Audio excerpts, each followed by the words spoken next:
Nega musulmon mamlakatlar bunchalik kambag'al? Keling, haqiqatga tik boqamiz. Qatar katta stadionda qurayotgan vaqtda Pokistonda bolalar kambag'allikdan azob chekmoqda. Nega bunday? Birinchidan, ayovsiz korrupsiya.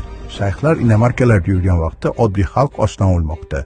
Ikkinchidan, din rivojlanish uchun yo'lni to'sib qo'ygan. Universitetlar o'rniga masjidlar quriladi. Dunyo koinotga raketalar uchirayotgan vaqtda musulmonlar hali hanuz rasmga tushish yoki tushmaslik haqida bahslashmoqda. Uchinchidan esa tinimsiz urushlar. Neftdan kelgan pullar shifoxona, maktablar uchun emas, tank va jihodga sarflanadi. Suriya vayron bo'lgan, Liviya xarobaga aylandi. Afg'oniston esa qabristonlardan iborat.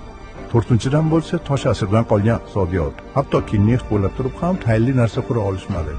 Eng kulgilisi, ular g'arbdan nafratlanishadi, lekin ularning farzandlari Londonda o'qiydi. O'zlari Germaniyada davolanishadi.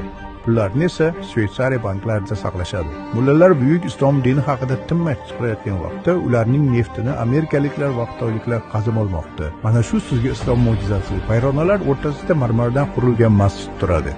6 millionlik masjid yoki 60 ming dollarlik maktab. Ular o'z tanlovini qilishdi. G'arbdagilar sun'iy intellektni o'rganayotgan vaqt musulmonlar ayollarga mashina haydash mumkin yo mumkin emasligi haqida bahslashmoqda. 21-asr keldi, lekin hamma uchun emas.